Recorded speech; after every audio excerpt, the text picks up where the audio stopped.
કેટલાક પરિવારના આંગણે માંડવો બંધાયો હશે, દીકરીના લગ્નની તૈયારીઓ ચાલતી હશે, જાત જાતના સંવેદનો હૈયામાં જાગે એ સમજી શકાય એવું છે. કેટલા બધા સ્મરણો તાજા થાય, આંખ પણ ભીંજાય, કંઠે થોડોક ડૂમો પણ ભરાય.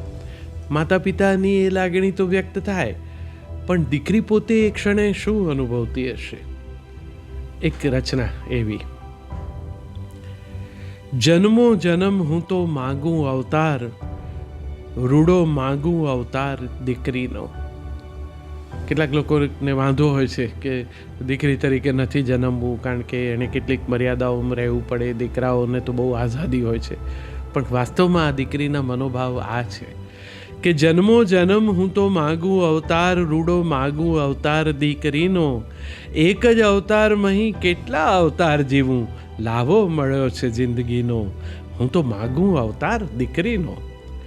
આંગણા ને ઓરડાની વચમાં ઊભો છે મારા બાપુના ઘરમાં એક ઉંબરો. આંગણા ને ઓરડાની વચમાં ઊભો છે મારા બાપુના ઘરમાં એક ઉંબરો. મારી સાથે મોટો થતો, ધીમે ધીમે વધે જતો, એક દાડો બની જતો ડુંગરો. માથે ઓઢી પાનેતર, મેલી મીઠા માવતર, ભૂલી દઈ મૈયરની માયા. પોતાનાને છોડ્યા અને પારકા પોતાના કર્યા, અણજાણ્યા ઓરડે સમાયા. શમી ગયો ઝણકાર ઝાંઝરીનો, મળ્યો મોંઘો અવતાર દીકરીનો. ને દીકરાએ દીવો રહે એવું છો ને સૌ કહે, દીકરીએ રેલે અજવાળું. એક નહીં બેઉ ઘરે દીકરીઓ દીવો કરે, હું બેઉ ઘરને અજવાળું. ત્યાગીને ભોગવે, ભોગવીને ત્યાગે, જાણે દેહ ધરી જન્મ્યા ગીતાજી.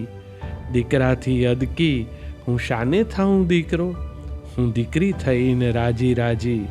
હું તો પાડ રે માનું શ્રી હરિનો, મળ્યો મોંઘો અવતાર દીકરીનો.